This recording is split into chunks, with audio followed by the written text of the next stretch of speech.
اور پھر بعد میں سیدنا عمر نے یہ معاملہ شروع کیا. اس میں الفاظ ہیں کہ نبی صلی اللہ علیہ وسلم ہمیں صرف رمضان میں قیام اللیل کی ترغیب دلایا کرتے تھے, حکم نہیں فرماتے تھے اور نہ تاکید کرتے تھے. یہ کوئی فرض نہیں ہے, نہ کوئی واجب ہے, کوئی نہ بھی پڑھے گناہگار نہیں ہوگا. لیکن یہ کہنا جی جنہیں تراویح نہیں پڑھی اور روزہ ہی نہیں رکھ سکتا, یہ جھوٹ ہے. یہ تو میرا خیال ہے مولویوں نے چندہ اکٹھا کرنے کے لیے شاید یہ بات مشہور کی ہے کہ مسجد میں آئیں گے تو تب چندہ دیں گے. یہ تو اب اس کی کنکلوژن کی طرف آتے ہیں کہ یہ مسئلہ بالکل واضح ہو گیا کہ قیام اللیل 11 رکعت ہے, 2 جمع 2 جمع 2 جمع 2 جمع 2 اور آخر میں 1 رکعت. چاہے آپ اس کو 10 رکعت نوافل اور 1 وتر کہہ لیں یا 8 رکعت نوافل اور 3 وتر. اب اس میں 12ویں حدیث جو اس کانٹیکسٹ میں آخری حدیث ہے وہ الموطا امام مالک میں جو سیدنا عمر پہ جھوٹ باندھا جاتا ہے. جی حضرت عمر نے 20 تراویح شروع کروا دی تھی, یہ آپ اکثر سنتے ہوں گے. یہ جی صحابہ کو نہیں مانتے ہیں کیونکہ حضرت عمر نے 20 تراویح شروع کی تھی. ان ظالموں سے پوچھیں سیدنا عمر نے کب 20 تراویح شروع کروائیں, ان کی جرت تھی کہ وہ یہ کام کرتے. ایک ہی روایت ہے صحیح سند کے ساتھ الموطا امام مالک میں, بخاری اور مسلم کی سند پہ. پہلے امام مالک وہی حدیث لے کے آئے ہیں جو امام بخاری رحمۃ اللہ علیہ لے کر آئے ہیں, وہی جو 2010 نمبر حدیث کہ سیدنا عمر رضی اللہ تعالیٰ عنہ رمضان کی رات آئے اور فرمایا کہ کیوں نہ میں ان کو ایک امام پر جمع کر دوں, اور پھر سیدنا ابی ابن کعب کی ڈیوٹی لگائی کہ لوگوں کو نماز پڑھائیں قیام اللیل رمضان میں. امام مالک پہلے یہ روایت لے کے آئے, پھر اس سے اگلی روایت اور لے کر آئے, وہ بھی بخاری کی شرط کے اوپر. بخاری سے پہلے لکھی گئی ہے الموطا امام مالک, سند وہی ہے کہ امام مالک رحمۃ اللہ علیہ یہ حدیث لے کر آئے کہ سیدنا عمر فاروق رضی اللہ تعالیٰ عنہ نے ابی ابن کعب کو, وہی جو صحیح بخاری میں بھی نام موجود ہے, اور سیدنا تمیم داری کو رضی اللہ تعالیٰ عنہما, ان دونوں کی ڈیوٹی لگائی کہ لوگوں کو رمضان میں 11 رکعت پڑھایا کریں, اور امام ایک ایک رکعت میں 100 آیات تلاوت کیا کرتا تھا, اور ہم لوگ بمشکل سحری کے قریب ہی قیام اللیل سے فارغ ہوا کرتے تھے, اور بعض لوگ لکڑی کے سہارے کھڑا ہوا کرتے تھے قیام اللیل سننے کے لیے, کیونکہ مقصد تو قرآن سننا ہے. تو یہ حدیث ہے الموطا, اس میں 3 راوی. امام مالک نے سنا ہے محمد بن یوسف سے. محمد بن یوسف تابعی ہیں اور صحیح بخاری اور صحیح مسلم کے راوی ہیں, اور یہ نواسے ہیں سیدنا صائب بن یزید رضی اللہ تعالیٰ عنہ صحابی کے, جو 91 ہجری میں فوت ہوئے. نبی صلی اللہ علیہ وسلم کے ساتھ انہوں نے حج کیا تھا 8 سال کی عمر میں. صائب بن یزید کے یہ نواسے ہیں محمد بن یوسف. اور یہی روایت جو بخاری اور مسلم میں بھی موجود ہے کہ صائب بن یزید رضی اللہ تعالیٰ عنہ کہتے ہیں کہ میں بچہ تھا 8 سال کا, میں نے حضور کے ساتھ حج کیا. اس حدیث کی سند وہی ہے جو الموطا امام مالک کی ہے, یعنی امام مالک نے سنا محمد بن یوسف سے, محمد بن یوسف نے سنا صائب بن یزید رضی اللہ تعالیٰ عنہ سے صحابی سے. ایک ہی تابعی ہے بیچ میں, لہذا یہ سونے کی مور گولڈن چین کے ساتھ روایت ہے الموطا امام مالک کے اندر 11 رکعت. اور الحمدللہ کوئی مائی کا لال اس روایت کو ضعیف نہیں کہتا. ایون مفتی احمد یار خان نعیمی صاحب جو بریلوی ہیں, انہوں نے بھی جال حق میں اس روایت کو ایڈریس کیا, کہتے ہیں یہ روایت تو بالکل صحیح ہے لیکن حضرت عمر کو اصل میں بھلیکھا لگ گیا سی, انہوں نے پہلے 11 شروع کرائی ہیں, بعد 20 کرتی ہیں سن. وہ کتنے کی سن جی, ان کو دھوکہ لگ گیا, پہلے انہوں نے 11 شروع کرائی, بعد میں 20 کروا دی. یعنی روایت کو وہ بھی ضعیف نہیں کہہ سکے. اس کے بعد ایک اور منقطع روایت بھی امام مالک لے کر آئے ہیں کہ یزید بن رومان کہتے ہیں رحمت اللہ علیہ کہ سیدنا عمر کے زمانے میں لوگ 23 رکعت ادا کرتے تھے, 20 رکعت نوافل قیام اللیل کے اور 3 وتر. لیکن یزید بن رومان رحمت اللہ علیہ سیدنا عمر کے زمانے میں پیدا بھی نہیں ہوئے تھے. اصول محدثین پر یہ منقطع روایت ہے اور پکی ضعیف روایت ہے.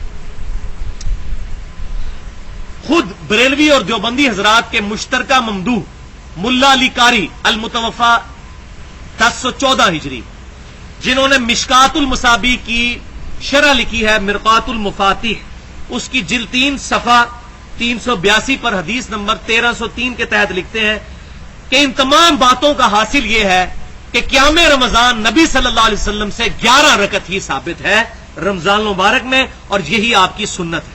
ملا علی قاری وہ لکھ رہے ہیں, حنفی عالم, بلکہ انور شاہ کاشمیری المتوفا 1352 ہجری جو دیوبند مدرسے کے پہلے شیخ الحدیث تھے, جن کے پوتے جو ہیں عتیق الرحمان شاہ صاحب الحمدللہ اہل سنت کے منہج پر, اصحاب الحدیث کے منہج پر آ چکے ہیں, انہوں نے کتاب و سنت کا منہج اختیار کر لیا ہے.